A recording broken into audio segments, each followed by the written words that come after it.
السلام علیکم listeners and readers. آج ہم پڑھنے جا رہے ہیں ناول رنگی چاند، جو کہ تحریر ہے ڈاکٹر ملائکہ فرمان کی، اور میں ان کا بہت بہت شکریہ ادا کرتی ہوں کہ انہوں نے مجھے اپنا ناول ریڈ کرنے کی پرمیشن دی. چلیے شروع کرتے ہیں اس کی قسط نمبر 1. اگر آپ نے ابھی تک میرے چینل کو سبسکرائب نہیں کیا ہے تو پلیز اسے سبسکرائب کر دیجیے، ساتھ ہی بیل آئیکن کو بھی پریس کریں تاکہ ہر نئے آنے والی ایپیسوڈ کی اپڈیٹ بھی آپ کو ملتی رہے. ویڈیو کو لائک ضرور کیا کریں اور ساتھ ہی کمنٹ میں بھی ضرور لکھ کر بتایا کریں کہ آپ کو ناولس ایسے لگتے ہیں.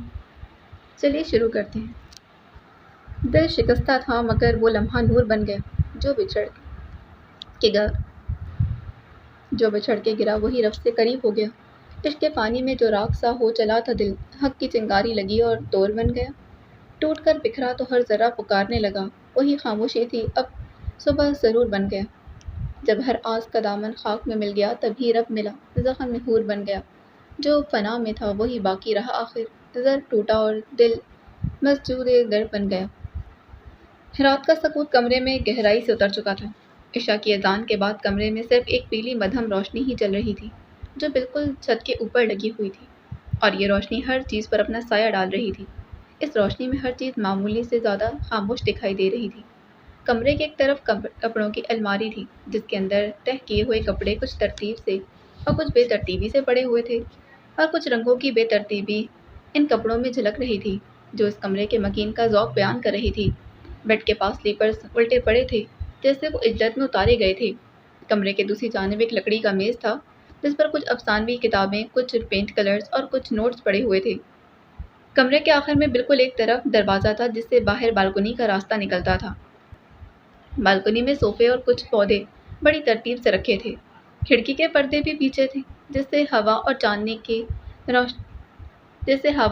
کی روشنی اندر آ رہی تھی، جو کمرے کی فضا میں تازگی کا باعث بن رہی تھی. کمرے کا ہر گوشہ اس کمرے میں رہنے والے کا پتہ دے رہا تھا. کمرہ صاف ستھرا مگر بے ترتیب تھا. بیڈ پر پھولدار چادر بچھی ہوئی تھی. بیڈ کی پائنتی پر بڑی نفاست سے کمفرٹر پڑا ہوا تھا. بیڈ سے آگے ایک گہرے رنگ کا قالین بچھا ہوا تھا اور اس کے سامنے ایک بڑا صوفہ تھا. اس کمرے کی ہر چیز اپنی کہانی سنا رہی تھی. پچھلے آدھے گھنٹے سے وہ آئینے کے سامنے کھڑی بار بار وہ اپنے آپ کو اتنی باریکی سے دیکھ رہی تھی جیسے وہ اپنے چہرے پر تلاش کر رہی ہو. اس کی سانولی رنگت روشنی میں اور پرکشش لگ رہی تھی. اس کے بال آدھے کھلے تھے اور آدھے کان کے پیچھے سنبھلے ہوئے تھے. آنکھوں میں تھکن کے ساتھ ساتھ گہری خاموشی بھی چھپی ہوئی تھی. بی جان، کیا میں خوبصورت نہیں ہوں؟ اس نے شیشے پر نظر جمائے اپنے پاس بیٹھی بی جان سے یکدم پوچھا، جو عشاء کی نماز کے بعد تسبیح پڑھنے میں مصروف تھی. رات کے اس پہر تم مجھ سے یہ کیسا سوال کر رہی ہو رابل؟ بی جان نے اسے دیکھ کر پوچھا. بی جان بتائیں نا، کیا میں خوبصورت نہیں ہوں؟ کیا میں ان لڑکیوں جتنی خوبصورت نہیں جن کے لیے لوگ دل ہتھیلی پر لے کر پھرتے ہیں، جن کو ہمیشہ ان کی خوبصورتی کی داد دی جاتی ہے؟ کیا میں اتنی حسین نہیں ہوں؟ وہ آنکھوں میں نمی لیے مایوسی سے بول رہی تھی. ادھر آؤ میرے پاس رابل. انہوں نے رابل کو اپنے بیڈ پر بیٹھنے کا کہا. وہ آئینے کے سامنے سے ہٹ کر بی جان کے پاس جا بیٹھی. رابل میری بچی، تم بہت خوبصورت ہو، اتنی کہ تمہارے لیے دل ہتھیلی پر رکھ کر پھر بھی سکتا ہے، اور کوئی تمہارے لیے پوری دنیا جیت بھی سکتا ہے. یہ آپ مجھے تسلی دینے کے لیے کہہ رہی ہیں نا؟ اس نے آنکھوں میں نمی لیے کہا. وہ بی جان کی گود میں سر رکھ چکی تھی. حقیقت بتا رہی ہوں، دل کی خوبصورتی چہرے کی خوبصورتی سے کہیں زیادہ بڑھ کر ہوتی ہے میری بچی. بی جان، مجھے لگتا ہے کہ ہر وہ انسان خوبصورت ہے جس کے پاس دیکھنے کے لیے بالکل ٹھیک 2 آنکھیں ہوں، ناک، کان اور ایک مکمل چہرہ ہو، اور سب سے بڑھ کر جس کے پاس ان سب کی قدر کرنے والا دل ہو، جو محسوس کر سکتا ہو ہر درد، ہر احساس. اب کی بار وہ اپنے ہاتھوں سے آنکھوں کی نمی صاف کرتے بولی. رابل، یہ چہرہ، یہ نین نقش، ایک وقت آئے گا سب مان پڑ جائے گا. آنکھوں میں پہلے جیسی بصارت نہیں رہے گی، کانوں سے ٹھیک سنائی بھی نہیں دے گا، بولتے ہوئے زبان لڑکھڑائے گی. یہ سب عمر کے ایک مخصوص حصے کے ساتھ ڈھل جائے گا. تب کیا رہ جائے گا باقی؟ بی جان نے رابل کو مایوس ہوتے دیکھا تو اسے سمجھانے لگی. کیا رہ جائے گا بی جان؟ اس کی آنکھوں میں نمی بھی برقرار تھی. ایک خوبصورت دل، یہ ساری زندگی زندہ رہے گا جب تک جسم میں روح نہ نکل جائے. یہ کبھی بھی مان نہیں پڑے گا، اور اس خوبصورت دل کا کوئی نعم البدل بھی نہیں ہوتا رابل. اور وہ بی جان کو غور سے سن رہی تھی. تو بی جان، پھر لوگ ظاہری خوبصورتی اور نقوش کو ہی خوبصورتی کیوں سمجھتے ہیں؟ ان کے نزدیک بڑی بڑی آنکھیں، شفاف چہرہ، سفید رنگ، یہ سب کیوں اہم ہوتا ہے؟ بی جان کی بات سنتے اس نے ان کی گود سے سر اٹھایا اور ان کے چہرے کی طرف دیکھ کر پوچھا، میری بچی، جو انسان دل سے کھوکھلا اور بناوٹی ہوتا ہے وہ بناوٹ کو ہی پسند کرتا ہے۔ اس کے سامنے لاکھ خوبصورت دل رکھ دیے جائیں اور پھر بھی خوبصورت چہرے کا ہی انتخاب کرے گا۔ اسے اس بات سے کوئی غرض نہیں ہوتی کہ انسان دل کا کتنا صاف ہے۔ بی جان نے اس کا ہاتھ تھاما اور اسے تھبکتے شفقت سے بولی تھی، بی جان، یہ چہرہ، یہ رنگ روپ اللہ نے بنایا ہے نا، پھر ہم کون ہوتے ہیں کسی کو اس کی شکل و صورت اور رنگ سے جج کرنے والے؟ کیا اعلیٰ ظرف لوگ بھی یہی کرتے ہیں؟ رابل کے سوال بڑھتے جا رہے تھے، وہ ایک کے بعد ایک سوال کرتی جا رہی تھی۔ اعلیٰ ظرف لوگ قابلیت دیکھتے ہیں، دل دیکھتے ہیں، ان کے نزدیک شکل و صورت معنی نہیں رکھتی۔ انہوں نے رابل کے چہرے پر مایوسی دیکھی تھی۔ اللہ تعالیٰ قرآن پاک میں فرماتے ہیں، بے شک ہم نے انسان کو بہترین صورت میں پیدا کیا ہے۔ سورۃ التین آیت نمبر 4۔ وہ اسے قرآن پاک کا حوالہ دیتے ہوئے کہہ رہی تھی، اللہ تعالیٰ بہت بہترین طریقے سے جانتے ہیں کہ کس کو کیسا بنانا ہے، کیا رنگ روپ دینا ہے۔ اللہ تعالیٰ نے ہر انسان کو اس کی بہترین صورت میں پیدا کیا ہے، پھر اللہ تعالیٰ کی بنائی ہوئی مخلوق کو ہم کیسے دھتکار سکتے ہیں محض اس کے رنگ و روپ کی بنا پر؟ وہ رابل کو مسلسل سمجھانے کی کوشش کر رہی تھی۔ بی جان، عورت کی خوبصورتی کیا ہوتی ہے؟ رابل نے کچھ سوچ کر ان سے سوال کی۔ عورت کی خوبصورتی حیا میں ہے، پردے میں ہے، اس کی شرافت میں ہے، اس کی عاجزی اور دینداری میں ہے، یہ ہے اس کی اصل خوبصورتی۔ بی جان نے مزید کہا، ہمارے نبی صلی اللہ علیہ وآلہ وسلم نے ارشاد فرمایا، عورت سے نکاح 4 چیزوں کی بنیاد پر کیا جاتا ہے، اس کے مال، حسب نسب، حسن و جمال اور دینداری۔ تم دیندار عورت کو ترجیح دو، تمہاری بھلائی اسی میں ہے۔ کمرے میں ایک لمحے کے لیے مکمل خاموشی چھا گئی تھی۔ اس سے پہلے کہ رابل کچھ بولتی، بی جان نے اسے سونے کا کہا، کیونکہ انہیں معلوم تھا کہ رابل جتنا سوچے گی، سوالات کرے گی، وہ اتنا ہی الجھتی جائے گی۔ رابل، سو جاؤ اب اور اپنے دماغ پر ان باتوں کا اتنا بوجھ مت ڈالنا۔ انہوں نے اس کا ماتھا چوما اور پھر خود بستر پر لیٹ گئی تھی۔ کمرے کی لائٹ آف کر دینا اور آ جاؤ تم بھی۔ رابل نے ایک نظر بی جان کو دیکھا، پھر وہ بستر سے اٹھی اور کمرے کی لائٹ آف کر کے باہر بالکنی میں چلی گئی تھی۔ بالکنی میں آ کر وہ باہر کا نظارہ دیکھنے لگی۔ رات کے اس پہر ٹھنڈی ہوا چل رہی تھی، چاند بھی پوری آب و تاب سے چمک رہا تھا، ستاروں سے بھرے آسمان میں اکلوتا چاند اپنی روشنی بکھیر رہا تھا۔ اس نے ایک نظر آسمان کو دیکھا اور پھر بالکنی میں موجود صوفے پر بیٹھ گئی تھی۔ بالکنی کا سکون بھرا ماحول رابل کو بہت اچھا لگ رہا تھا، لیکن اس کے دل کے زخم، اس کے ماضی کے گھاؤ اسے کچھ بھی اچھا نہیں لگنے دیتے تھے۔ میرے دل کو کب سکون ملے گا اللہ تعالیٰ؟ کب میں پہلے کی طرح خوشگوار اور سکون بھری زندگی گزاروں گی؟ کب میں دل سے خوش ہو سکوں گی؟ کب میرے زخم بھریں گے؟ رابل آسمان کی طرف دیکھ کر شکستہ دل ہو کر بولی تھی۔ وہ کافی دیر آسمان کو دیکھتی رہی۔ ٹھنڈی ہوا اس کے چہرے سے ٹکرا کر اس کے بالوں کو چہرے پر لا رہی تھی۔ پھر وہ صوفے سے اٹھی اور کمرے میں آ کر بی جان کے دائیں طرف لیٹ گئی تھی۔ کافی دیر اسے ایسے ہی لیٹے گزر گئی۔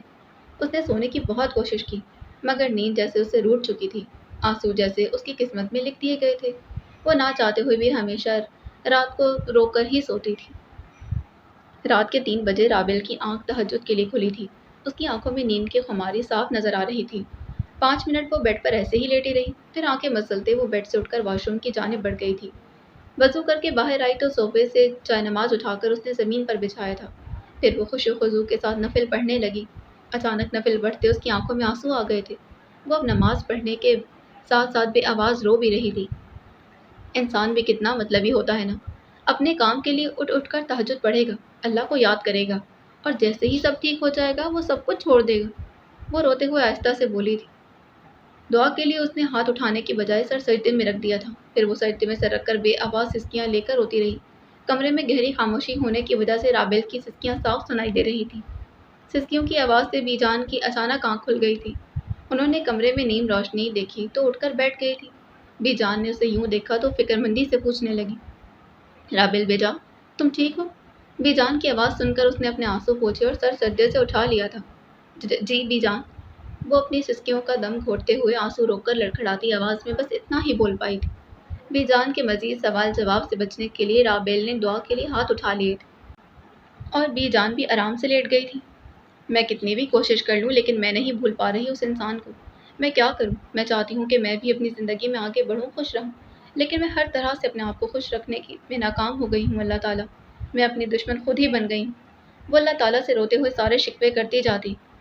مجھے یہ دنیا تنگ لگنے لگی ہے، میرا یہاں دم گھٹتا ہے، میرا دل کرتا ہے کہ سب کچھ چھوڑ کر کہیں چلی جاؤں، کہیں دور جہاں صرف میں ہوں۔ مجھے لوگوں کی باتیں شور لگتی ہیں، تانا لگتی ہیں، ایسے جیسے سب میری حالت پر ہنس رہے ہوں، میرا مذاق بنا رہے ہوں۔ میں ہار گئی ہوں لوگوں سے، میں جتنا اپنے آپ کو ٹھیک کرنے کی کوشش کرتی ہوں، میں اتنی ہی الجھتی جا رہی ہوں، کچھ بھی میرے بس میں نہیں۔ وہ مسلسل روتی جا رہی تھی، رونے کی وجہ سے راویل کا سانس سکھڑنے لگا۔ اس نے حجاب کو ڈھیلا کیا اور لمبے لمبے سانس لینے لگی تھی۔ اس کا سانس بری طرح اکھڑ چکا تھا۔ پھر وہ جائے نماز سے اٹھی اور لڑکھڑاتے ہوئے کمرے سے نکل کر کچن کی جانب بڑھی۔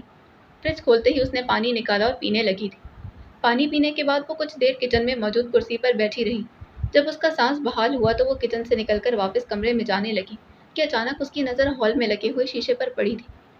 شیشے میں اس نے اپنا عکس دیکھا۔ رونے کی وجہ سے اس کی آنکھیں سوج چکی تھیں۔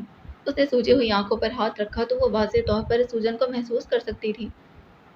بے اختیار ہی آنسو اس کی آنکھوں سے نکل کر گال پر لڑکنے لگے۔ مزید اپنے آپ کو دیکھنے کی ہمت نہ ہوئی۔ وہ شیشے سے ہٹ کر واپس کمرے میں آ کر جائے نماز پر بیٹھ گئی۔ اب وہ خاموش بیٹھی جائے نماز پر انگلیاں پھیر رہی تھی۔ آدھے گھنٹے بعد دور سے فجر کی اذانوں کی آواز آنے لگی تھی۔ راویل جائے نماز سے اٹھ کر باہر بالکنی میں بیٹھ گئی تھی اور پھر صوفے سے ٹیک لگا کر وہ آنکھیں بند کر کے اذان کو سننے اور محسوس کرنے لگی۔ جیسے ہی اذان ختم ہوئی اس نے آنکھیں کھولی، ایک نظر آسمان کو دیکھا اور کمرے میں جا کر فجر پڑھنے لگی۔ تھوڑی دیر بعد بی جان کی آنکھ کھل گئی تھی۔ وہ بستر سے اٹھ کر واش روم کی جانب بڑھی، وضو کیا اور باہر آ کر صوفے پر سے دوپٹہ اٹھا کر سر پر اوڑھنے لگی۔ پھر راویل کے ساتھ ہی جائے نماز بچھا کر پڑھنے لگی تھی۔ نماز سے فارغ ہو کر بی جان نے راویل پر 4 کل پڑھ کر پھونک ماری اور پھر بلند آواز میں یاسین کی تلاوت کرنے لگی۔ یاسین پڑھنے کے بعد بی جان کی نظر راویل پر پڑی تھی۔ آنکھیں سوجی ہوئی تھیں، چہرے پر عجیب سی تھکن اور اداسی کے آثار نمایاں تھے۔ بی جان کو راویل کی فکر ستانے لگی اور تلاوت بند کر کے انہوں نے راویل کی جانب دیکھا۔ راویل، کیا تم رات کو سوئی نہیں؟ بی جان نے اس کی سوجی ہوئی آنکھیں دیکھ کر پوچھا تھا۔ سوئی تھی، سرسری سا جواب دے کر وہ خاموش ہو گئی۔ راویل صوفے پر بیٹھ کر تسبیح پڑھے جا رہی اور بی جان صوفے کے بالکل سامنے ہی بیڈ پر بیٹھی ہوئی تھی۔ تو آنکھیں کیوں سوجی ہوئی ہیں تمہاری؟ اس بار بی جان کے لہجے میں فکر تھی۔ دل کے زخم جب گہرے ہوتے ہیں تو آنکھیں خود بخود سوجنے لگتی ہیں۔ وہ بی جان کو دیکھے بغیر بولی تھی۔ باہر ابھی ملکجا اندھیرا تھا، سورج کی پہلی کرن کا دور دور تک کوئی نشان نظر نہیں آ رہا تھا۔ راویل کی آنکھیں اور اس کی باتیں بی جان کو مسلسل پریشان کر رہی تھیں اور وہ بی جان سے اپنا درد چھپانے کی ناکام کوشش کر رہی تھی۔ آپ لیٹ جائیں بی جان، اتنی صبح جا کر کیا کریں گی؟ وہ مزید سوالوں سے بچنے کے لیے بی جان کو بغیر دیکھے بولی تو بی جان نے اس بات میں گردن ہلا دی تھی۔ انہوں نے دوپٹہ سائڈ پر رکھا اور بیڈ پر لیٹ لی۔ راویل صوفے سے اٹھ کر کمرے سے باہر نکل گئی اور لان میں ٹہلنے لگی۔ اسلام آباد کا ماحول فجر کی پہلی کرن تک ٹھنڈا ہی رہتا تھا۔ آسمان پر رات کا سایہ ابھی تک چھایا ہوا تھا۔ راویل اسی اندھیرے میں خاموشی سے ٹہلنے لگی تھی اور پھر آہستہ آہستہ ماضی کے دریچے پھر سے کھلنے لگے۔ کیسے انسان ایک انسان کو پورا جہان مان کر اپنا سب کچھ برباد کرنے پر تیار ہو جاتا ہے۔ میں بے وقوف ہو سکتی ہوں، لیکن اتنی بے وقوف کیسے بن گئی کہ اسے ہی سمجھ نہ پائی؟ اس کی بات کے پیچھے کا مطلب، اس کا دوغلا چہرہ، اس کی بڑی بڑی باتیں، میں ان سب میں کیسے آ گئی؟ مجھے تو سب کہتے تھے کہ میں بہت سمجھدار ہوں، پھر اس وقت میری سمجھداری کہاں گئی؟ کیوں میں اپنے آپ اس انسان کے پیچھے برباد کرتی رہی، جب میرے ہونے یا نہ ہونے سے تو کوئی فرق ہی نہیں پڑتا؟ جسے اس بات کی بھی پرواہ نہیں کہ میں زندہ بھی ہوں یا نہیں۔ جھوٹے وعدے، ساتھ نبھانے کی قسمیں، کیا یہ سب یہیں تک تھا؟ وعدے قسمیں کیا صرف وقتی ہوتے ہیں؟ کیا ہر مرد ہی ایک جیسا ہوتا ہے؟ وہ جتنا ماضی کو کریدتی جاتی اتنا ہی الجھتی جا رہی تھی اور دکھی ہو جاتی تھی۔ کافی دیر وہ اپنے ماضی کو یاد کر کے ٹہلتی رہی، جیسے وہ سورج کی پہلی کرن نکلی۔ وہ اپنے کمرے میں آ گئی تھی۔ ایک نظر اس نے بیڈ پر لیٹی بی جان پر ڈالی تھی، جو پرسکون نیند سو رہی تھی، اور آہستہ سے چلتے ہوئے اپنی سائڈ پر آئی، بی جان کے ساتھ لیٹ گئی۔ لیٹنے کے کچھ ہی دیر بعد اس نے آنکھیں موند لی تھیں۔ سوریا، اب تم ٹھیک سے کام نہیں کرتی، یہ دیکھو ہر جگہ گرد کے انبار لگے ہوئے ہیں، اور کپڑے کل کہا تھا کہ تمہیں دھونے، ابھی تک دھلے نہیں۔ مالی بھی لاپرواہی سے پھر رہا ہے، اسے کوئی ہوش ہی نہیں، پھول مرجھا رہے ہیں۔ جب تک تم لوگوں پر سختی سے نظر نہ رکھوں، تم لوگ تو میرے گھر کو کباڑ خانہ بنا دو۔ بی جان ملازمہ کی سستی پر غصہ ہو رہی تھی۔ بی جان، میں کرتی تو ہوں، اب میں خود بھی عمر رسیدہ ہو گئی ہوں، مجھ سے کام نہیں ہوتے۔ سوریا مزید کاہلی ظاہر کرتے بولی تھی۔ میں تم سے کب کہہ رہی ہوں کہ ایک اور ملازمہ کا بندوبست کرو، مل بانٹ کر کام کر لینا، نہ تم ملازمہ کا پتہ بتاتی ہو نہ ہی خود کام کرتی ہو۔ بی جان کے ہاتھ میں ادبی کتاب تھی اور وہ مطالعہ کرتے ہوئے بولی تھی، اچھا بی جان، اب میں پتہ کرتی ہوں، پھر 1-2 دن تک بتاتی ہوں۔ مسلسل شور کی آواز سن کر رابل کی آنکھ کھل گئی۔ وہ اٹھتے ہی کمرے سے باہر آئی تھی۔ کیا ہوا بی جان؟ صبح صبح اتنا شور کیوں؟ رابل بالوں کو لاپرواہی سے جوڑے میں باندھتے آنکھیں مسل کر پوچھتی ہوئی وہیں آ گئی تھی۔ کچھ نہیں رابل، سوریا کو کام سمجھا رہی تھی۔ کافی لاپرواہ ہو گئی ہے۔ ابھی گھر کے کام پڑے ہیں سارے اور اس نے صفائی تک شروع نہیں کی۔ میرے گھر کا تو نقشہ ہی بدل دیا۔ کہیں سے بھی لگتا ہے کہ یہ گھر مشہور افسانہ نگار رباب زہرا کا ہے۔ بی جان نے کتاب بند کرتے ہوئے افسردگی سے کہا۔ بی جان اپنے وقت کی معروف افسانہ نگار رہ چکی تھیں۔ ادب ان کی رگوں میں یوں بسا تھا کہ جیسے ہوا میں خوشبو۔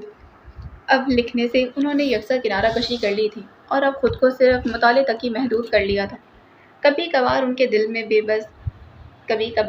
میں بے سبب ہلچل ہونے لگتی تو کوئی مختصر سی تحریر خاموشی سے جنم لے لیتی۔ لفظوں سے ناطا توڑ لیا تھا مگر وہ اب بھی دل کے کسی کونے میں دھیرے دھیرے دستک دیتے تھے۔ جی بالکل، آپ ٹھیک کہہ رہی ہیں۔ دادی اتنی قابل ہیں، پوتی پتہ نہیں کس پر چلی گئی۔ رابل دادی کا منہ ٹھیک کرنے کے لیے مزاحن بولی تو بی جان حکم دیتے بولی، جاؤ فریش ہو کر آؤ، پھر مل کر ناشتہ کرتے ہیں۔ وہ عموماً صبح 10 بجے کے قریب جاگتی تھی اور بی جان اس کی نیند کا پورا احترام کرتی تھی۔ بی جان خود اگرچہ 8 بجے ہی بیدار ہو جاتی اور کچھ ہلکا پھلکا کھا لیتی تھی مگر ناشتہ ہمیشہ رابل کے ساتھ ہی کرتی تھی۔ تھوڑی ہی دیر بعد رابل فریش ہو کر کمرے سے باہر آ گئی تھی۔ اس نے ہلکے نیلے رنگ کی شلوار قمیض پہنی ہوئی تھی۔ آنکھیں اب بھی سوجی ہوئی تھی مگر سوجن کافی حد تک کم ہو چکی تھی۔ وہ ڈائننگ ٹیبل پر بی جان کے ساتھ ہی کرسی پر بیٹھ گئی تھی۔ رابل کے بیٹھتے ہی بی جان نے اس کے سامنے ناشتہ رکھا تھا۔ ویسے ایک بات ماننی پڑے گی بی جان، آج بھی آپ کے ہاتھوں کا ذائقہ برقرار ہے۔ آپ کے ہاتھوں کے لچھے دال پراٹھے کا تو کیا ہی جواب۔ رابل نے جیسے ہی پراٹھے کا پہلا نوالا لیا وہ تعریف کیے بغیر نہ رہ سکی۔ اب تو میں اس طرح کوکنگ نہیں کرتی۔ اللہ جنت بخشے تمہارے مرحوم دادا، انہیں میں نے کیا نت نئے کھانے بنا بنا کر کھلائے۔ وہ کہتے تھے، روا بیگم 2 کاموں میں تمہیں بہت مہارت حاصل ہے، ایک کھانے میں اور دوسرا لکھنے میں۔ اور اب دیکھ لو دونوں کام میں اتنے لگن سے نہیں کر پاتی۔ بی جان نے آدھا پراٹھا ہی بمشکل کھایا تھا۔ مزید کھانے کی طلب باقی نہ رہی تو انہوں نے چائے کپ میں انڈیلتے ہوئے جواب دیا تھا، میں اتنی قابل کیوں نہیں ہوں بی جان۔ رابل پراٹھے کے ساتھ انصاف کرتے ہوئے بولی تھی، بیٹا ہر انسان میں کوئی نہ کوئی اہلیت قابلیت ہوتی ہے اور اس کا پتہ تب چلتا ہے جب انسان اپنے شوق کو جاننے کی کوشش کرتا ہے۔ وہ یہ سمجھتا ہے کہ کس کام کو کرنے سے اس کا دل اکتاتا نہیں، کس کام میں وہ تھکتا نہیں، اور سب سے بڑھ کر جب انسان کو اپنی قابلیت کا پتہ چل جائے تو اسے نکھارنا چاہیے، اس میں مہارت حاصل کرنی چاہیے۔ بی جان آپ کو کیسے پتہ چلا کہ آپ میں لکھنے کا ہنر؟ رابل نے دلچسپی سے پوچھا تھا۔ میں لکھنے کی شوقین کبھی بھی نہ تھی اور میرا شوق تھا کہ میں لکھوں۔ میں بولتی بہت زیادہ تھی۔ تمہارے دادا نے کہا، تم اپنے اس بولنے والے ہنر کو لکھائی کی شکل دے دو، تب تمہارا کتنا نام ہوگا رباب بیگم۔ میں نے ان کی بات کو سنجیدگی سے کبھی نہیں لیا تھا اور پھر ایک دن مجھے تحریری مقابلے میں لے گئے تھے۔ میں نے وہاں دیکھا کہ بڑے بڑے ادیب آئے ہوئے تھے، وہ اپنی فلسفیانہ باتیں کر رہے تھے۔ مجھے وہ باتیں اچھی لگنے لگیں۔ میں چاہتی تھی کہ ان قیمتی لفظوں کا کوئی نسخہ یا مسودہ ہونا چاہیے جو انسان پڑھے۔ پھر مجھے خیال آیا کہ کیوں نہ میں لکھنا شروع کر دوں، میں قیمتی لفظوں کو کاغذوں پر اتاروں۔ پھر میں نے لکھنا شروع کر دیا۔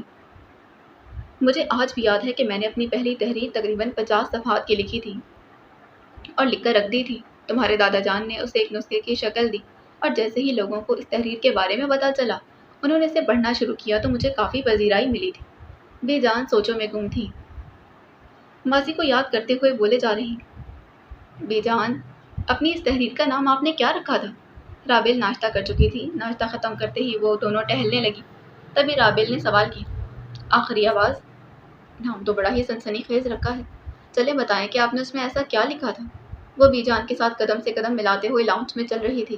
باہر سورج سوا نیزے پر تھا اور اس کی تپش میں ہر چیز جھلس رہی تھی، اسی لیے وہ دونوں لاؤنج میں ٹہلنے لگی۔ یہ مختصر سا افسانہ میں نے ایک ایسے انسان پر لکھا تھا جو اپنی زندگی کے آخری لمحات گزار رہا تھا۔ اس افسانے میں میں نے اس انسان کے سارے احساسات اور جذبات لکھے تھے۔ اگر زندگی اسے کچھ مدت جینے کے لیے دیتی تو وہ کیا کرتا؟ تو پھر آپ کافی جانی مانی ہستی بن گئی ہوں گی، رابل نے کہا۔ یہ قصہ تو تمہیں پھر کسی دن سناؤں گی، تم بتاؤ کہ تم نے کیا سوچا ہے اپنے لیے۔ بی جان اب صوفے پر بیٹھ چکی تھی اور رابیل کو بھی ساتھ ہی بٹھا لیا تھا۔ مجھے تو کچھ سمجھ میں نہیں آتا، میرا کچھ کرنے کو دل ہی نہیں کرتا۔ رابیل نے اداس ہوتے ہوئے منہ بنا لیا تھا۔ کچھ کرنے کو دل نہیں کرتا تو اس کا مطلب تم ساری زندگی ایسے ہی گزار دو گی؟ بی جان اس کی فکر میں بولی۔ بی جان آپ سے ایک بات پوچھوں؟ رابیل نے صوفے کی پشت سے ٹیک لگا کر دونوں پیر اوپر کر لیے تھے۔ میں پہلے والی رابیل کب بنوں گی جو زندہ دل، ایک بہادر اور مضبوط خیال کی لڑکی تھی؟ مجھ سے اپنی یہ حالت دیکھی نہیں جاتی بی جان۔ میری زندگی میں جیسے خزاں کا موسم ہی مستقل ہو گیا ہے۔ بہار نے میرے دل کا رخ چھوڑ دیا ہے۔ لوگوں نے مجھے ڈرایا اور میں ڈر گئی بی جان۔ رابیل کی آواز مدھم اور آنکھیں ساکت ہو گئی تھی۔ میں اب لوگوں سے ڈرتی ہوں۔ مجھے لگتا ہے کہ دنیا میں سب سے زیادہ خطرناک مخلوق اگر کوئی ہے تو وہ انسان ہے۔ وہ انسان جو انسان کے روپ میں شیطان ہے۔ کوئی میرے ساتھ اگلے جہاں تک ساتھ چلنے کا وعدہ کر کے چھوڑ گیا، میرے چہرے کے خد و خال پر باتیں کر گیا۔ میں ان سب سے تنگ آ گئی ہوں۔ وہ صوفے کی پشت سے ٹیک لگائے چھت کو گھورتے ہوئے بولے جا رہی تھی۔ رابیل، زندگی میں بہت سے حادثے ہوتے ہیں۔ بہت سے لوگ ساتھ نبھانے کے وعدے کر کے درمیان میں ہی چھوڑ جاتے ہیں۔ اب ساتھ چھوڑنے والے کا غم کیا ہم پوری زندگی دل لگا کر بیٹھے رہیں گے؟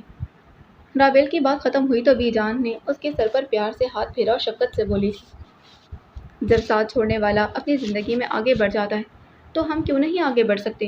اور رہی بات شکل و صورت کی، تو میں نے کل بھی بتایا تھا کہ خوبصورتی سب کچھ نہیں ہے۔ اگر خوبصورتی سب کچھ نہیں تو بتائیں کہ میری گندمی رنگت کی وجہ سے لوگ باتیں کیوں کرتے ہیں؟ وہ مجھے مشورہ دیتے ہیں کہ یہ لگاؤ، رنگ نکھر جائے گا، یہ کرو، یہ رنگ پہنو۔ گندمی رنگ کے لوگ اپنا پسندیدہ رنگ بھی نہیں پہن سکتے کیا؟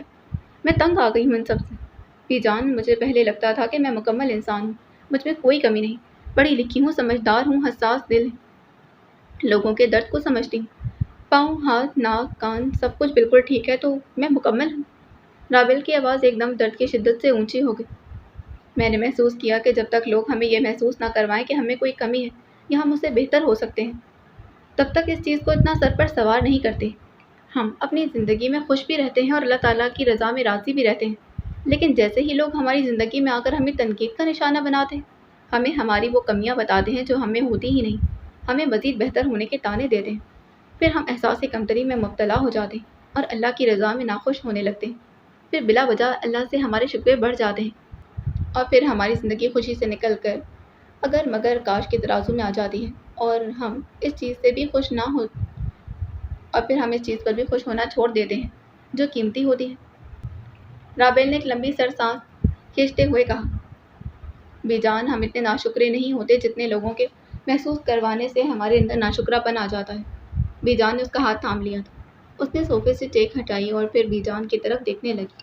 پھر بی جان مسکراتے پیار سے بولی تھی۔ تم ٹھیک کہہ رہی ہو رابیل، لوگوں کی بلا وجہ تنقید انسان کو احساس کمتری میں مبتلا کر دیتی ہے، اور پھر یہ احساس کمتری اس کے اندر مضبوط انسان کو کھوکھلا کر دیتا ہے، اور کھوکھلا انسان کتنی دیر تک سخت رویے اور حالات برداشت کر سکتا ہے؟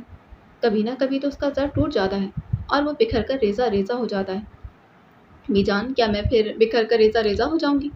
بی جان کی بات ختم ہوتے ہی رابیل سوچوں میں گم بولی تھی تو بی جان نے اس کے ہاتھ کو تھپتھپایا۔ نہیں رابیل، تم بہادر ہو، تم اتنی جلدی ہار ماننے والوں میں سے کبھی بھی نہیں تھی۔ انہوں نے اس کا حوصلہ بڑھاتے کہا۔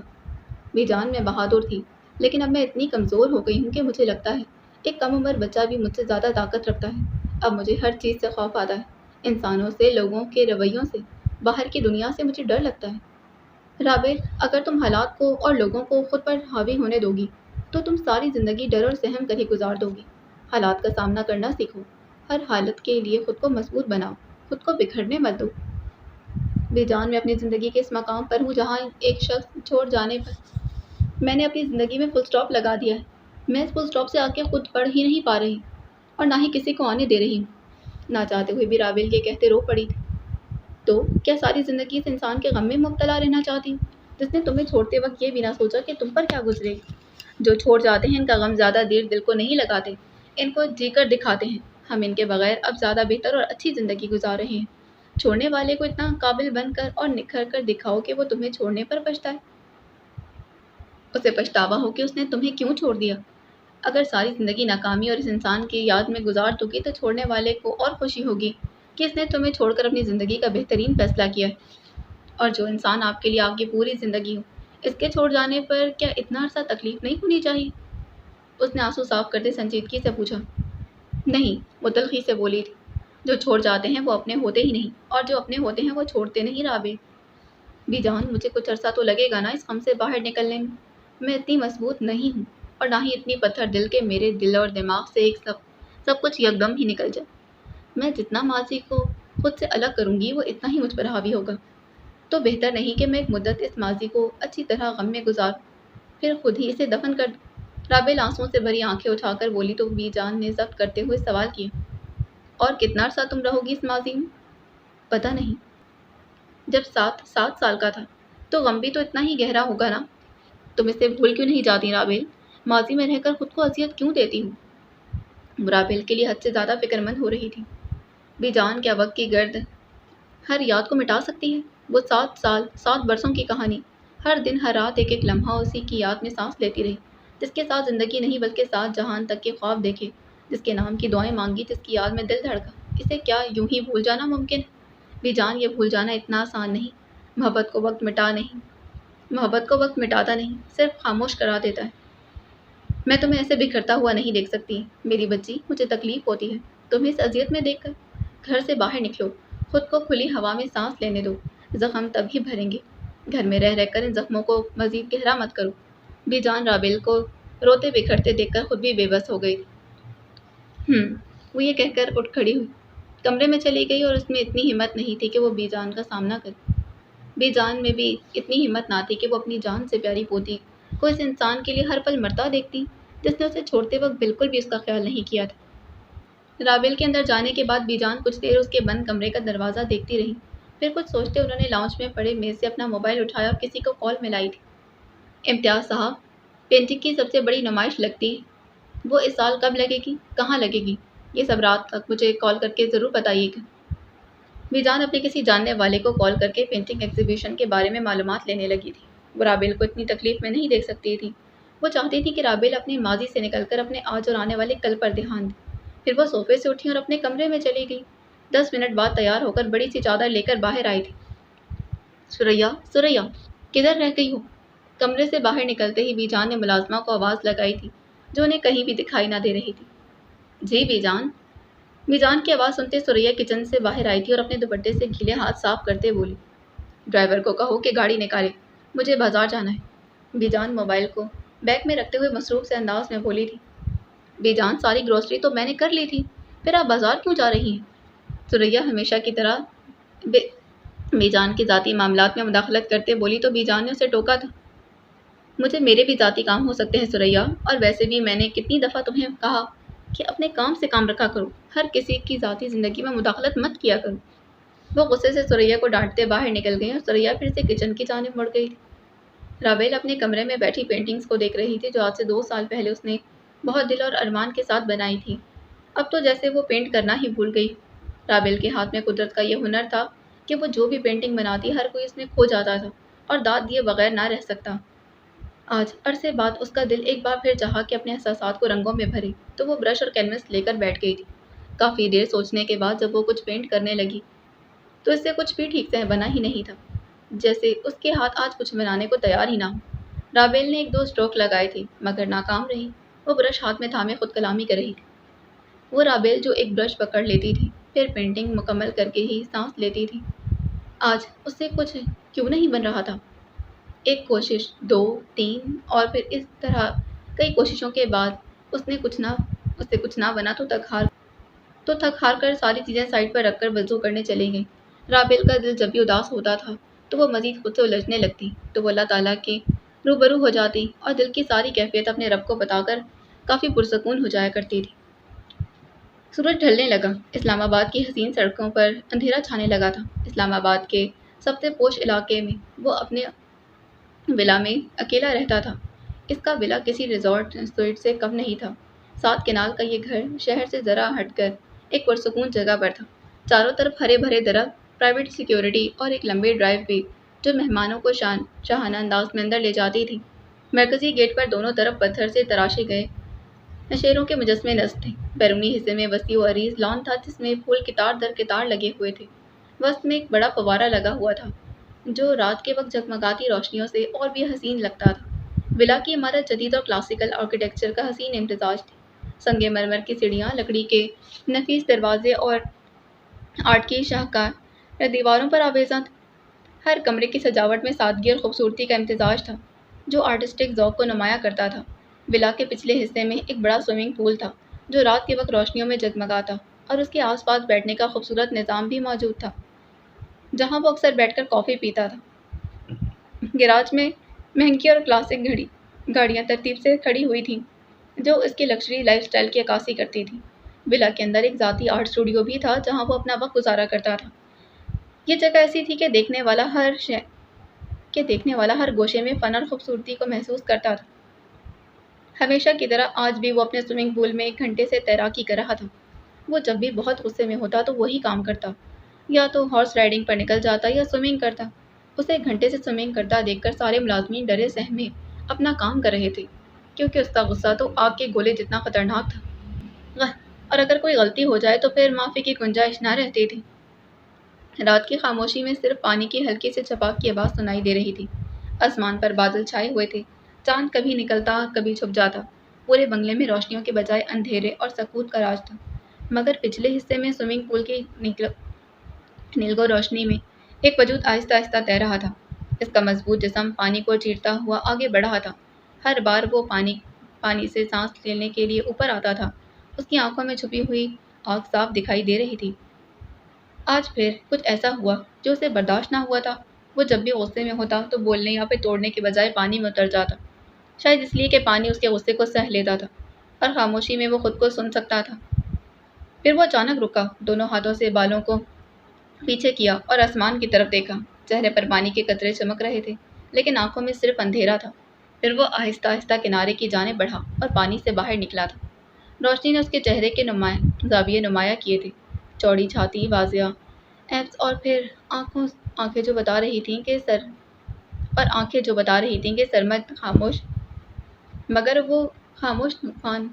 مگر وہ طوفان ساتھ لے کر آ رہا ہے۔ اس نے تولیہ کندھے پر ڈالا، گردن جھٹکی اور پھر بغیر کسی آواز کے اندھیرے میں گم ہو گیا۔ سر، کافی؟ ملازم اس کی کافی پول ایریا میں لے کر آیا اور ڈرے سہمے لہجے میں بولا تھا۔ اس نے آنکھ کے اشارے سے کافی رکھنے کو کہا۔ ملازم نے کافی میز پر رکھی اور وہاں سے چلا گیا۔ بالوں کو تولیے سے خشک کرنے کے بعد اس نے میز سے کافی کا مگ اٹھایا اور وہیں پول کے باہر کرسی پر بیٹھ کر کافی پینے لگا۔ کافی پینے کے بعد وہ اپنے کمرے کی جانب بڑھا۔ کمرے کا دروازہ کھلتے ہی ایک ہلکی سی خوشبو نے خوش آمدید کہا، شاید کسی مہنگے پرفیوم یا پھر سینٹ کینڈل کی خوشبو۔ کمرے کی دیواریں خاکی اور آف وائٹ رنگ کی تھیں، جن پر ہلکے ہلکے پیٹرن بنے ہوئے تھے جو روشنی کے ساتھ ایک الگ ہی تاثر دیتے تھے۔ کمرے کے عین وسط میں کنگ سائز بیڈ تھا، جس کا ہیڈ بورڈ گہرے لکڑی کے فریم میں نفیس مخملی کپڑے سے تیار کیا گیا تھا۔ بیڈ کے گرد خوش رنگ کشن اور نرم ملائم چادر بچھائی گئی تھی۔ کمرے کی ایک دیوار شیشے کی تھی، جہاں سے لان کا دلکش منظر قدرتی روشنی نظر آتی تھی۔ شیشے کے ساتھ ہی ریشم کے پردے لگے تھے۔ کمرے کے کونے میں اسٹڈی ڈیسک رکھا ہوا تھا، جہاں سے وہ کبھی کبھار اپنے آرٹ کے ڈیزائن تیار کرتا۔ دوسری جانب چھوٹا سا صوفہ سیٹ اور کافی ٹیبل بھی موجود تھا، جس پر اکثر خوبصورت آرٹ بکس اور پھر خوشبودار موم بتیاں رکھی ہوتی تھیں۔ ماسٹر بیڈ روم کے ساتھ ایک وسیع واک ان کلوزٹ تھا، جس میں سلیقے سے ترتیب دیے گئے ملبوسات اور جوتے اس کے شوق اور نفاست کا پتہ دیتے تھے۔ ساتھ ہی ساتھ باتھ روم تھا۔ باتھ روم میں داخل ہوتے ہی فرش پر چمکتا ماربل لگا ہوا تھا، جو روشنی پڑنے پر چمک اٹھتا تھا۔ پول سے آتے ہی وہ اپنے کمرے میں آیا، کلوزٹ سے نائٹ ڈریس نکالا اور شاور لینے چلا گیا۔ ملازمین اس کے لیے کھانا ڈائننگ ٹیبل پر لگا رہے تھے۔ پورا ڈائننگ ٹیبل کھانوں سے بھرا ہوا تھا۔ وہ شاور لینے کے بعد کھانا کھانے کے لیے ڈائننگ ایریا میں آیا اور خاموشی سے سربراہی کرسی پر بیٹھ گیا تھا۔ سائم، جو اس کا پرسنل سیکرٹری تھا، اس کے دائیں جانب کھڑا نوٹ پیڈ کھولے کچھ دیکھ رہا تھا۔ جب سرمد نے اپنی بھاری آواز میں اسے مخاطب کیا، آج کی کیا خبر ہے رے سائم؟ سر، جو پینٹنگ ایگزیبیشن، اس کی ڈیٹ فائنل ہو گئی، اور جو آپ کے کلائنٹس ہیں جنہوں نے اپنے گھر کے لیے آرٹ پیس لینے ہیں، ان کے لیے آرٹ پیس بھی سلیکٹ کرنے ہیں۔ 2-3 فورن کلائنٹس کے ساتھ آج رات 10 بجے کے بعد آن لائن میٹنگ ہے۔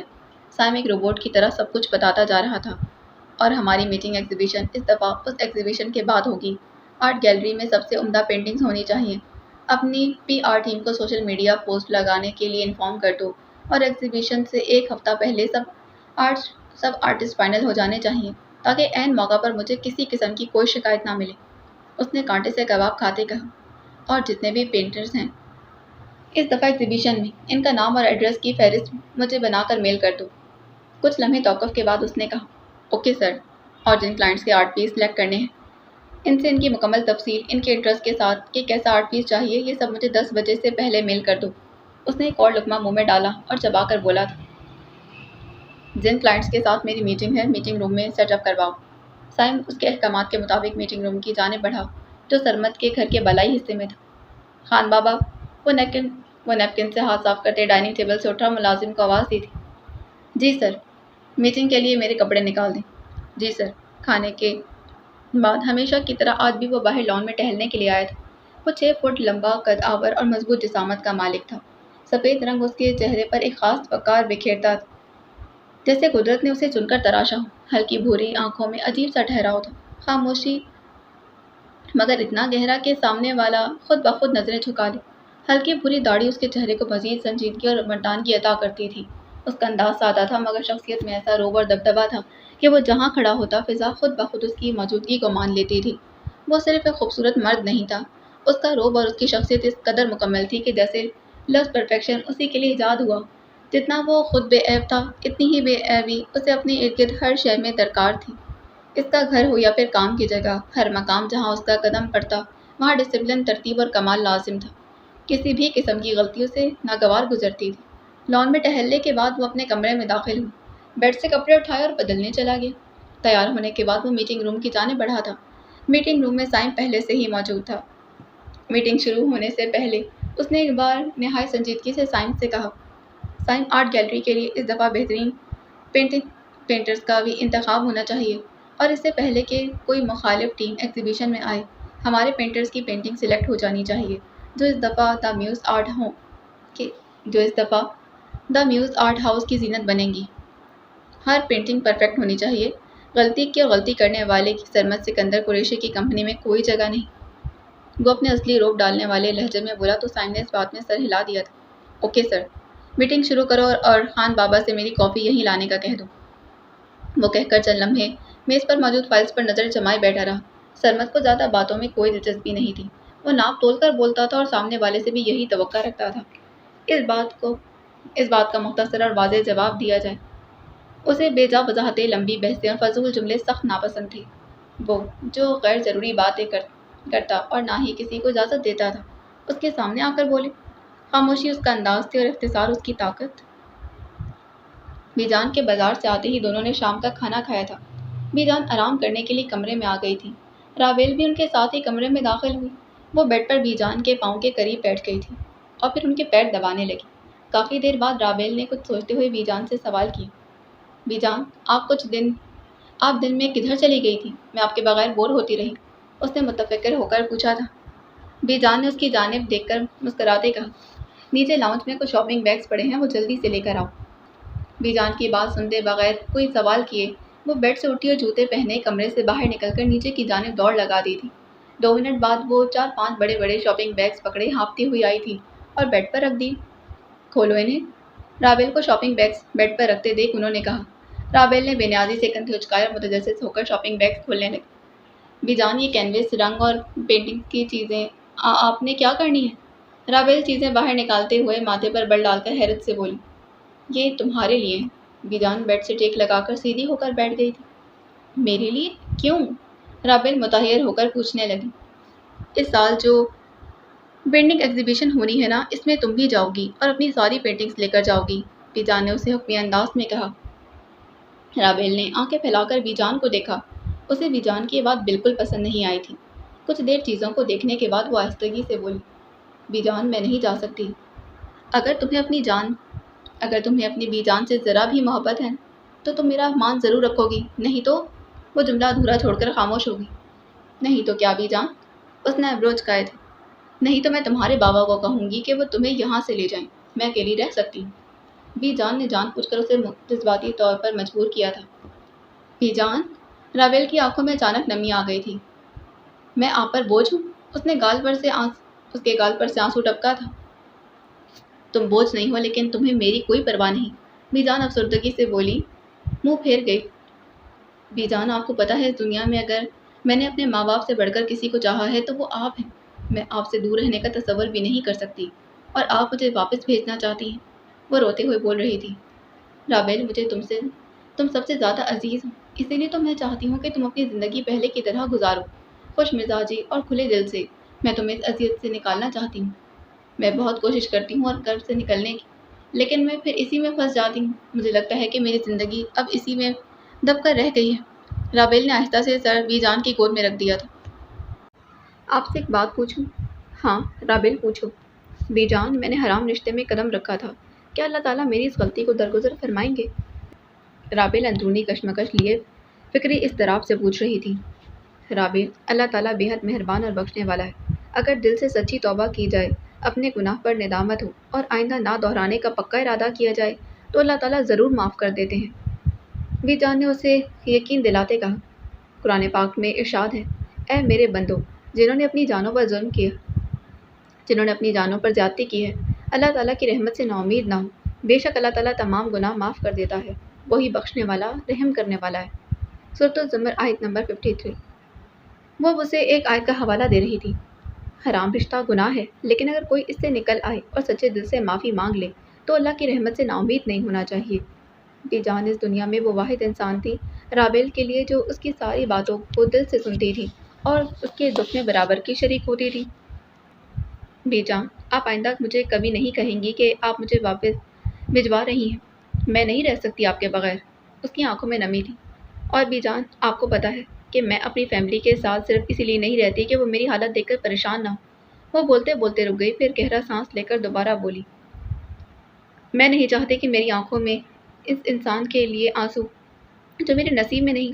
ایک باپ کے لیے اس سے بڑی اذیت کیا ہوگی کہ وہ اپنی بیٹی کی سب سے بڑی خواہش پوری نہ کر سکے۔ بی جان خاموشی سے اس کی ہر بات سن رہی تھی۔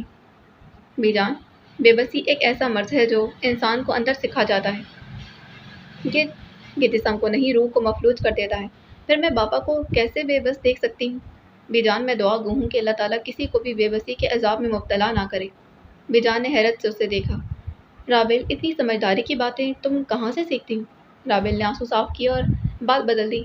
بی جان، چھوڑیں یہ سب، بتائیں کہ کب جانا ہے مجھے ایگزیبیشن؟ یہ سنتے ہی بی جان کے چہرے پر مسکراہٹ آ گئی تھی۔ میں نے امتیاز صاحب کو کال کی ہے، وہ آج یا کل بتا دیں گے۔ تم تب تک اپنی پینٹنگز نکال کر صاف کرو اور کچھ نئی بناؤ۔ جی بی جان، اب میں نماز پڑھ لوں؟ یہ کہہ کر وہ جلدی سے اٹھ گئی تھی اور وضو کرنے کے لیے واش روم چلی گئی۔ وضو کر کے جب باہر آئی تو اس کے چہرے سے پانی کی بوندیں ٹپک رہی تھی۔ اس نے دوپٹے کو سر پر لیا اور جائے نماز بچھا کر نماز کے لیے کھڑی ہو گئی۔ نماز پڑھنے کے بعد وہ دعا مانگنے لگ گئی۔ کافی لمبی دعا کرنے کے بعد وہ جائے نماز سے اٹھی، اپنا دوپٹہ اتارا اور پھر بستر پر آ کر لیٹ گئی۔ بستر پر لیٹتے آنکھیں بند کر کے وہ سونے کی کوشش کرتی رہی۔ کروٹیں بدلتے بدلتے ہی وہ اگلے کچھ لمحوں میں نیند کی گہری آغوش میں چلی گئی تھی۔ رات کے 3 بج رہے تھے جب رابل کی تہجد کے لیے آنکھ کھلی تھی۔ ہر طرف سناٹا اور گہری خاموشی تھی۔ وہ بستر سے اٹھی، وضو کیا، جائے نماز پر نفل پڑھنے کے لیے کھڑی ہو گئی۔ نفل پڑھنے کے بعد وہ جائے نماز پر بیٹھی اور اللہ تعالیٰ سے باتیں کرنے لگی۔ اللہ تعالیٰ اور بی جان کے علاوہ رابل کسی سے کبھی کھل کر بات نہیں کرتی تھی۔ دعا کے لیے ہاتھ اٹھائے تو پہلے وہ اشکبار ہوئی، پھر اللہ تعالیٰ کو اپنے دل کا حال سنانے لگی۔ وہ مجھے کہتا تھا کہ اگر تم مجھے نہ ملی تو میں مر جاؤں گا یا پاگل ہو جاؤں گا، اور میں نے سچ مان لیا۔ اس کی یہ باتیں سن کر میں ڈرتی تھی کہ کہیں وہ ایسا نہ کر لے۔ میں اسے سمجھاتی تھی کہ وہ ایسا نہ کرے، مجھ سے بڑھ کر اپنی فیملی کو عزیز رکھے، کیونکہ میں اسے اس کے ماں باپ کے لیے اذیت نہیں بنا سکتی تھی۔ اتنا کہہ کر وہ پھوٹ پھوٹ کر رونے لگی۔ اس کی سسکیاں، اس کی سوجی ہوئی آنکھیں کچھ عرصے کے لیے اس کے مقدر میں لکھ دی گئی تھی۔ رات کے پہر جب ہر طرف سناٹا ہوتا تھا، وہ اکیلی اپنے رب کے روبرو ہوتی تھی اور اپنے درد اپنے رب سے بیان کرتی تھی۔ یہ دکھ کتنا عرصہ اس کے ساتھ رہے گا اسے معلوم نہیں تھا، لیکن جتنا عرصہ بھی رہے گا اس کا دل اس درد سے بھرتا رہے گا۔ فجر پڑھنے کے بعد وہ قرآن پاک کی تلاوت کرنے لگی اور تلاوت کے فوراً بعد وہ پھر سے سو گئی تھی۔ رابل، بی جان کب سے آپ کا انتظار کر رہی ہیں ناشتے پر، اٹھ جائیں۔ سریا صبح ہوتے ہی رابل کے کمرے میں آ کر شور کرنے لگی، جس سے رابل کی آنکھ کھل گئی تھی۔ کافی دیر تو وہ یوں ہی بستر پر لیٹی رہی، پھر آنکھیں ملتے ہوئے وہ بیڈ سے اتری تھی اور فریش ہونے کے لیے واش روم چلی گئی۔ فریش ہو کر کمرے سے نکلی اور بی جان کے پاس جا کر بیٹھ گئی۔ بی جان اس کا انتظار کر رہی تھی۔ بی جان، یہ سریا اماں کیا کھاتی ہیں؟ صبح صبح اتنا شور کرتی ہیں۔ سریا کی وجہ سے رابل کی نیند میں جو خلل پڑا تھا وہ اب اس کا ذکر کرتے منہ بنا کر بی جان سے پوچھنے لگی۔ مجھے خود نہیں پتا، میں تو اسے اتنی دفعہ سمجھا چکی کہ سکون سے دھیمے لہجے میں بولا کر، لیکن وہ ہے کہ سنتی نہیں۔ یہ بھی صحیح ہے۔ رابل نے آدھا پراٹھا کھانے کے بعد دودھ کا گلاس لبوں سے لگا لی۔ باتوں ہی باتوں میں بی جان کو یاد آیا کہ انہیں امتیاز صاحب کی کال آئی تھی۔ رابل، بی جان کے پکارنے پر رابل نے دودھ کا گلاس نیچے رکھا اور انہیں دیکھا تھا۔ امتیاز صاحب کی کال آئی تھی، بتا رہے تھے کہ پرسوں ایگزیبیشن ہے، تو تم آج اپنی پینٹنگز اور کینوس وغیرہ باہر نکال کر رکھ لو۔ اگر کسی میں کوئی کمی ہے تو ٹھیک کر لو، کیونکہ یہ ایگزیبیشن سال میں ایک دفعہ لگتی ہے، اور جس کی پینٹنگ سلیکٹ ہو جائے اسے ایک اچھی انٹرنیشنل کمپنی ہائر کر لیتی ہے، پھر اس کی پینٹنگز کی زندگی سنور جاتی ہے۔ بی جان ایگزیبیشن کے متعلق اس کو ساری معلومات دے رہی تھی۔ بولی تو رابیل نے جھٹ سے جواب دیا تھا، مجھے اتنی معلومات کا کیا کرنا ہے بی جان؟ میں تو بس ایگزیبیشن کی حد تک رضامند ہوئی ہوں، باقی اتنا سوچا نہیں۔ تم مان گئی ہو، میرے لیے یہی بہت خوشی کی بات ہے۔ باقی وقت کے ساتھ میں تمہیں منا ہی لوں گی۔ انہوں نے مسکراتے رابیل کو سوچنے پر مجبور کر دیا۔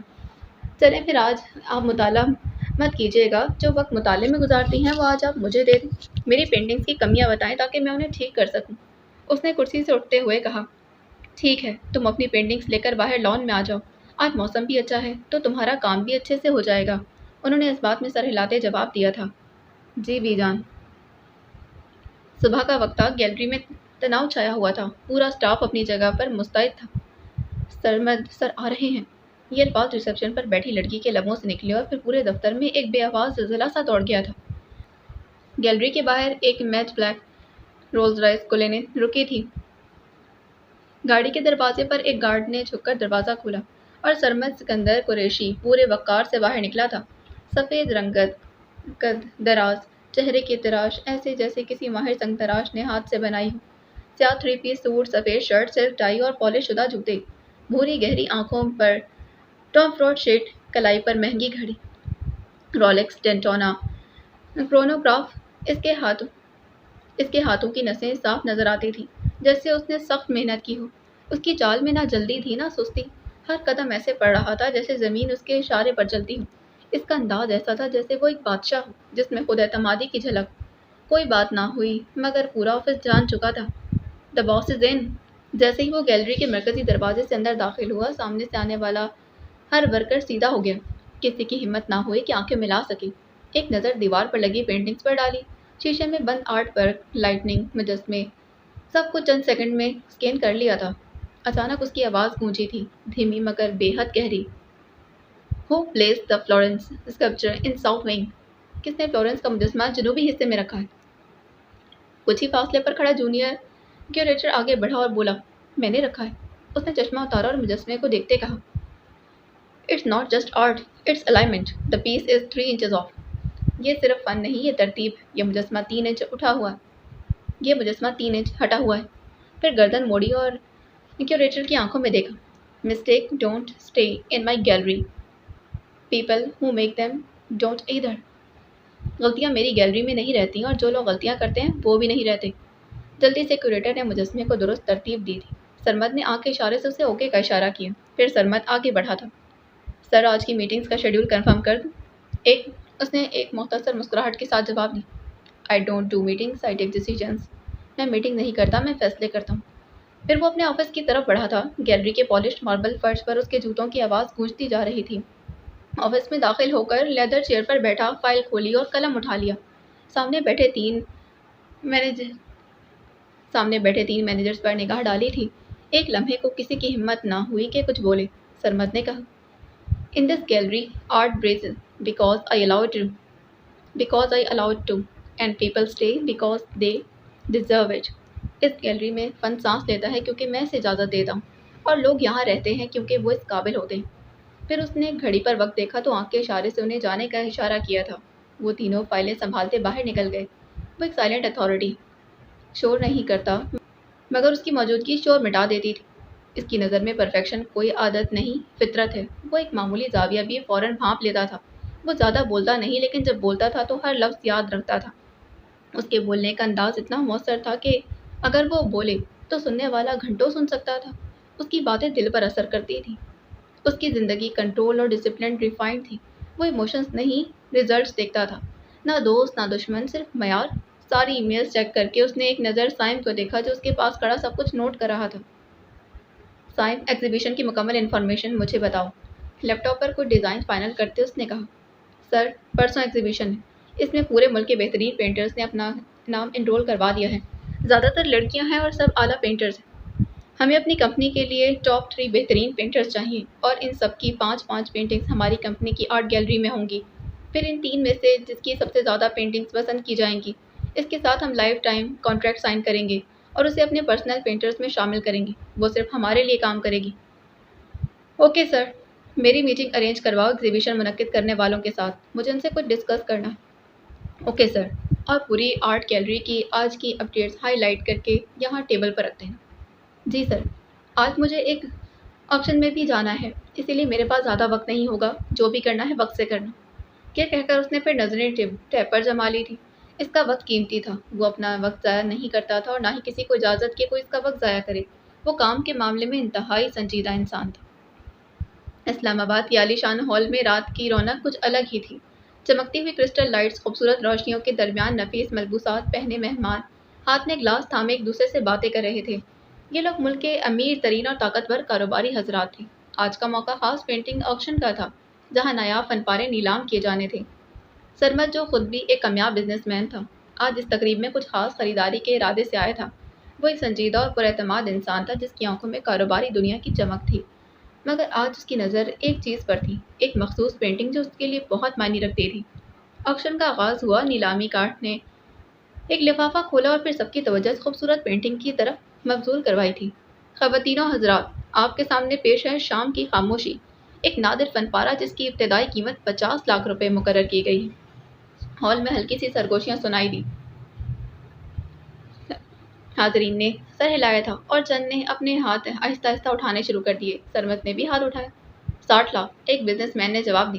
70 لاکھ، سرمد کی نظر پینٹنگ پر جمی تھی۔ 85 لاکھ، مقابل نے ہنستے کہا۔ 90 لاکھ، دوسری طرف سے اور بھی لوگ بول پڑے تھے۔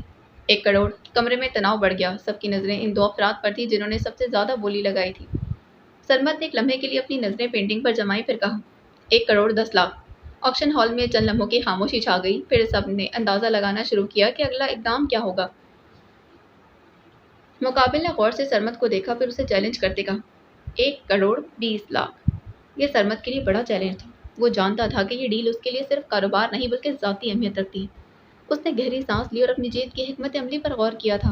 پھر اس نے نرم لیکن پراعتماد انداز میں کہا، 1 کروڑ 50 لاکھ۔ کمرے کی ہوا میں دوبارہ سکوت چھا گیا، سب کی نظریں سرمد اور اس کے حریف پر تھیں۔ آخرکار مقابل نے ناکامی کا اشارہ دیا اور کہا کہ یہ میری آخری بولی ہے۔ نیلامی کار نے فوری طور پر کہا، 1 کروڑ 50 لاکھ روپے میں پینٹنگ سرمد سکندر قریشی کو دی جاتی ہے۔ کمرے میں تالیاں گونجنے لگیں۔ سرمد نے اپنی جگہ سے کھڑے ہو کر ہلکی سی مسکراہٹ دی۔ اس مسکراہٹ کے پیچھے گہرا مقصد چھپا تھا۔ آکشن ہال کے دروازے کھلتے ہی وہ باہر نکلا۔ اس کی سانس بھی ابھی تک کامیابی اور جوش تھا۔ آنکھوں میں ایک خاص چمک، مہنگا 3 پیس سوٹ اور گھڑی پہنے وہ ایک ہینڈسم رچ بزنس مین ہی لگ رہا تھا، اور سب سے زیادہ نمایاں اس کا اعتماد اور چہرے کی سنجیدگی تھی۔ چند قدم چلتے ہوئے کئی کاروباری حضرات اس کے قریب آئے تھے۔ اس کی نگاہیں سرمد کی شخصیت پر مرکوز تھیں۔ واہ سرمد صاحب، آپ کی کارکردگی تو واقعی لاجواب ہے۔ آج کی نیلامی میں آپ نے کمال کر دکھایا، ایک نے کہا۔ بالکل، یہ صرف پیسوں کا کھیل نہیں ہوتا بلکہ سمجھداری کا کھیل ہوتا ہے، اور آپ نے یہ کھیل بہت ہوشیاری سے کھیلا ہے۔ لڑکیاں تو آپ پر مر مٹی ہوں گی، آپ کی شخصیت اور انداز واقعی دل کو بھا گیا۔ ایک نوجوان ہنستے ہوئے بولا تھا، تو سرمد نے ہلکی سی مسکراہٹ دیتے ہوئے جواب دی، شکریہ، لیکن کامیابی کا کوئی راز نہیں سوائے محنت اور دماغ پرفیکشن کے۔ سرمد صاحب، اگلے پروجیکٹ کے لیے ہم چاہتے ہیں کہ آپ ہمارے ساتھ کام کریں۔ آپ کی رائے ہمارے لیے قیمتی ہوگی، ایک بزنس مین بولا تھا۔ ہمارا نیا آفس آپ کے مشورے اور مدد کے بغیر ممکن نہیں۔ ہمیں آپ کے تجربے کی ضرورت ہے۔ سرمد نے سب کا شکریہ ادا کیا، پھر مسکراتے بولا، میں کوشش کروں گا کہ آپ لوگوں سے جلد ملاقات کروں، ہم مل کر بات کریں گے پھر۔ تمام ملاقاتیں ختم کر کے وہ اپنی BMW کی طرف بڑھا۔ ڈرائیور نے دروازہ کھولا اور اس کی گاڑی کے پیچھے 2 باڈی گارڈز کی گاڑیاں بھی ساتھ چلنے لگیں۔ گاڑی میں بیٹھ کر وہ خاموشی سے نئے بزنس کے بارے میں سوچنے لگا، اور کچھ ہی لمحوں میں وہ گھر پہنچ گیا تھا۔ وہ اپنی ساری پینٹنگز لے کر باہر لان میں آ چکی تھی۔ آسمان پر اس وقت گہرے بادل چھائے ہوئے تھے، امکان تھا کہ بارش کسی بھی وقت ہو سکتی ہے۔ ٹھنڈی ہوا اور بادلوں نے گھیرا ہوا آسمانی جادوئی منظر پیش کر دیا تھا۔ بی جان ایک طرف کرسی پر بیٹھی ہوئی تھی۔ بی جان، آپ میری پینٹنگز کی کمی بتاتی جائیں، اگر کوئی کمی ہے تو میں اسے ٹھیک کر لوں گی، اس نے پینٹنگز کو ترتیب دیتے کہا۔ مجھے پینٹنگز کا اتنا کچھ نہیں پتا، لیکن ہاں، جس میں مجھے کمی لگی وہاں ضرور بتاؤں گی، انہوں نے محبت سے جواب دیا۔ می جان، آپ کو پتا ہے میں نے ان پینٹنگز کا نام بھی رکھا ہوا ہے۔ میں آپ کو ایک ایک کر کے اپنی پینٹنگز کا نام اور مطلب سمجھاتی جاتی ہوں تاکہ آپ کے لیے مجھے بتانا آسان ہو جائے میری پینٹنگ میں کہاں کمی ہے۔ ہاں، یہ تم نے بالکل ٹھیک کہا، ایسے تو مجھے بھی پتہ چل جائے گا۔ رابیل کی باتیں سن کر می جان کی دلچسپی بڑھ گئی تھی۔ میری اس پینٹنگ کا نام ہے مسکراہٹ کے پیچھے۔ اسے میں نے اندر کے دکھ، جھوٹی مسکراہٹ اور سب ٹھیک ہے کہ دھوکے پر بنایا ہے۔ واہ، تھیم تو کافی زبردست ہے۔ می جان کو رابیل کا پہلا تھیم ہی کافی پسند آیا تھا۔ یہ پینٹنگ ایسے بنی ہوئی تھی کہ اس کا آدھا چہرہ دکھائی دیا، چہرے پر ہلکی مسکراہٹ تھی لیکن آنکھوں میں آنسو، تھکن اور خالی پن بھی موجود تھا۔ چہرے کے آدھے حصے میں میک اپ ہوا تھا اور باقی آنسو کی لکیر بنی ہوئی تھی۔ بیک گراؤنڈ میں آئینہ تھا جس میں مسکراہٹ تھی، مگر پیٹ پیچھے اندھیرا اور بکھری ہوئی چیزیں پڑی تھیں۔ پہلی پینٹنگ کا تھیم بنانے کے بعد رابیل نے سوالیہ نگاہیں می جان پر ڈالی تھی۔ پینٹنگ اور اس کا تھیم تو بہت اچھا ہے رابیل، میں اس پینٹنگ کو فل مارکس دوں گی۔ می جان سے تعریف سنتے ہی رابیل کے لبوں پر مسکراہٹ بکھر گئی تھی۔ پھر وہ اپنی دوسری پینٹنگ کی جانب بڑھی تھی۔ میری دوسری پینٹنگ کا نام خاموش چیخ ہے۔ یہ ایسے بنائی گئی تھی کہ ایک عورت کا عکس پانی کے اندر موجود تھا، ہاتھ منہ پر جیسے چیخ رہی ہو، مگر آواز باہر نہیں آ رہی تھی۔ رابیل نے اس پینٹنگ کے لیے جو رنگ استعمال کیے تھے وہ نیلا، سیاہ اور جامنی رنگ تھے جو اندر کی گھٹن کو بیان کرتے تھے، اور ایک طرف پانی میں تیرتے خطوط، یادیں، کاغذ اور ٹوٹے لفظ، جیسے کہانی چھپ گئی ہو۔ زبردست، اس پینٹنگ میں بھی کوئی کمی نہیں، بہت اچھی ہے یہ بھی۔ میری تیسری پینٹنگ کا نام یادوں کی راکھ ہے۔ اس کا تھیم ہے محبت کی یادیں ختم ہو گئیں، مگر اب ان کی راکھ اب بھی سینے میں ہے۔ اس میں ایک انسان دکھایا گیا تھا جو پرانے خطوط اور تصاویر کو جلا رہا تھا، اور راکھ فضا میں اڑ رہی تھی۔ راکھ سے الفاظ بنتے جا رہے تھے جیسے کاش، اگر اور کیوں۔ ایک سائڈ پر دل کو جلتا ہوا دکھایا گیا تھا جس میں سیاہ راکھ، سرخ دل اور تھوڑا سنہرا رنگ استعمال کیا گیا تھا۔ چوتھی پینٹنگ، جس کا نام وہ پل جو مر گئے، یہ ان لمحات کو ظاہر کرتی ہے جو کبھی محبت کے تھے، اب یادوں کی قبرستان ہے بس۔ اس میں پارک کے بینچ پر ایک لڑکی تنہا بیٹھی تھی۔ برابر والی خالی جگہ تھی، مگر اس خالی جگہ کا سایہ کسی انسان کا تھا۔ ارد گرد دھند خزاں کے پتے اور نیلا آسمان، جیسے وقت رک گیا۔ دوسری طرف ہاتھ میں ایک کتاب، ایک پرانا تحفہ تھا جو صرف اب بوجھ ہی تھا۔ بے جان، میری اس والی پینٹنگ کا نام ہے تنہائی کا عالم۔ یہ میں نے اکیلی روح کے کرب اور خاموشی کے درد کو بیان کرنے کے لیے بنائی ہے۔ اس پینٹنگ میں ایک تنہا انسان کھڑا سمندر کنارے، اور اس کے گرد و نواح میں دھواں تھا، جیسے اندر کا غم چھپایا جا رہا ہو۔ آسمان پر ابھرتے ہوئے سیاہ بادل اور کہیں دور ایک چمکتی روشنی تھی۔ اس انسان کے ہاتھ میں ٹوٹا ہوا پھول اور ایک طرف دیا تھا۔ میری اس پینٹنگ کا نام ہے دھوپ اور سایہ۔ یہ میں نے زندگی کے تلخ حقیقت اور امید کی کرن کو مد نظر رکھتے ہوئے بنائی ہے۔ اس میں ایک انسان بنایا گیا جس کے ایک طرف سایہ اور دوسری طرف روشنی ہے۔ سائے میں دو غم اور مایوسی کے اشکال ہیں، روشنی میں دعا کرتے ہوئے ہاتھ، پھول اور پرندے۔ یہ ظاہر کرتا ہے کہ مشکل وقت میں اللہ تعالیٰ کی طرف رجوع اور سکون کی تلاش ہی سب کچھ ہے۔ بہت خوب، یہ ہوئی نا امید والی کرن کی بات۔ بی جان کو یہ پینٹنگ اور تھیم پسند آئی تھی۔ شکریہ بی جان، بس یہ لاسٹ والی دو رہ گئی ہیں، یہ بھی میں آپ کو بتا دیتی ہوں تاکہ آپ کے لیے آسانی ہو میری پینٹنگ سے کمی نکالنے میں۔ بی جان نے مسکرا کر جواب دی۔ دیکھتے ہیں، رابیل نے اپنی پانچویں پینٹنگ دکھاتے کہا۔ اس پینٹنگ کا نام دل ٹوٹا تو رب ملا۔ اسے میں نے کیلی گرافی کی شکل دینے کی کوشش کی ہے۔ پینٹنگ میں دل کا خاکہ بنایا جو کہ شگاف زدہ تھا۔ اس دل کے بیچ سے نور یعنی روشنی نکل رہی تھی، جس میں یہ جملہ لکھا تھا، دل ٹوٹا تو رب ملا۔ آس پاس خالی پن اور اندھیرے کی جھلک تھی، سیاہ، سفید اور تھوڑی سی نیلی اور سنہری روشنی۔ ایک طرف ٹوٹا پن اور پھر دوسری طرف روحانی سکون کا رنگ۔ لاسٹ پینٹنگ کا نام ہے خاموشی میں رب۔ یہ پوری پینٹنگ سفید تھی اور درمیان میں دل کو چھونے والی لائن لکھی تھی، جب کوئی نہ رہا تب رب ملا۔ ارد گرد ہلکی سی لکیر تھی، جیسے سانسیں یا پھر نفس کی حرکت، اور زندگی کی ساری ڈور رب کے حوالے تھی۔ رابیل اسے لاسٹ پینٹنگ بتا رہی تھی کہ بادل زور سے گرجنے لگے۔ بادلوں کی آواز سن کر اس نے آسمان کی جانب دیکھا جہاں کالے گہرے بادل گھٹا کی طرح چھائے ہوئے تھے۔ رابیل نے آسمان کی جانب نظریں اٹھائی تھیں اور بی جان کی طرف دیکھ کر اضطراب سے بولی، بی جان، سریا اماں اور مالی بابا کو آواز دیں، یہ نہ ہو کہ میری پینٹنگز بارش کے پانی میں ہی بہہ جائیں اور خراب ہو جائیں۔ پھر وہ جلدی سے اپنی پینٹنگ سنبھالتی اندر بڑھی تھی۔ بی جان کی آواز پر مالی بابا اور سریا رابیل کی پینٹنگز لے کر اندر آ گئے تھے۔ اگلے ہی لمحے تیز بارش ہونے لگی تھی۔ لمحوں میں ہی پورا لان اور پودے بارش میں نہا گئے تھے۔ رابیل نے ایک لمبی سانس لیتے شکر ادا کیا کہ اس کی محنت ضائع ہونے سے بچ گئی تھی۔ بی جان بتائیں آپ کو میری پینٹنگز کیسی لگی ہیں؟ وہ لاؤنج میں آتے ہی بی جان سے پوچھنے لگی۔ رابیل تمہاری ساری پینٹنگ زبردست ہیں، لیکن جو لاسٹ والی دو ہیں نا جن میں تم نے اللہ کا ذکر کیا ہے، یہ بہت بہترین تھیم ہے، مطلب بھی بہت اچھے ہیں اور واضح، اللہ کے سوا کوئی سہارا نہیں دیتا۔ بی جان تو کیا میری بی جان تو کیا میری پینٹنگ سلیکٹ ہو جائیں گی ایگزیبیشن میں؟ رابیل کا تجسس بڑھنے لگا۔ تمہاری پینٹنگز ہی سلیکٹ ہوں گی اور سب سے بڑی آرٹ گیلری دی میوز آرٹ ہاؤس میں رکھی جائیں گی انشاءاللہ۔ بی جان آپ اتنے یقین سے کیسے کہہ رہی ہیں کہ میری ہی سلیکٹ ہوگی؟ اس نے حیرانگی سے پوچھا۔ جب کوئی دل سے محنت کرتا ہے، لگن سے کام کرتا ہے تو اللہ تعالیٰ اس کی محنت کو ضائع نہیں کرتے۔ دیکھ لینا تمہاری محنت بھی ضائع نہیں ہوگی۔ بی جان اور بھی لوگوں نے تو محنت کی ہوگی نا، ان کی بھی تو سلیکٹ ہو سکتی ہے نا؟ اس نے سوال کی۔ ہو سکتا ہے ان کی بھی سلیکٹ ہو جائیں لیکن تمہاری بھی ضرور ہوں گی۔ اندھیرے کے بعد اجالا آتا ہے، تمہاری زندگی میں اس کے بعد سے اجالے کا وقت ہوگا انشاءاللہ، کیونکہ اللہ تعالیٰ اپنے بندوں کے صبر کا پھل ضرور دیتا ہے۔ تم نے جو تکلیف اور درد سہا ہے اس کا اجر تمہیں ضرور ملے گا۔ چلیں دیکھتے ہیں، اگر میری پینٹنگ سلیکٹ ہوئی تو ٹریٹ میری طرف سے۔ بی جان کا اعتماد دیکھ کر چہک کر بولی تھی۔ پینٹنگز کو وہیں انہوں نے مسکراتے کہا، ضرور۔ پینٹنگز کو وہیں چھوڑ کر رابیل اب لاؤنج میں باہر نکلنے کا سوچ رہی تھی۔ بی جان آئے نا بارش میں، دیکھیں کتنا اچھا لگ رہا ہے سب۔ رابیل کو بارش میں بھیگنا بہت پسند تھا، اسی لیے وہ باہر جا کر بھیگنے کا ارادہ کر رہی تھی۔ نہ میں جاؤں گی اور نہ تم، کیونکہ میں نہیں چاہتی کہ تم بیمار ہو جاؤ اور ہماری درمیان لگی شرط وہیں رہ جائے۔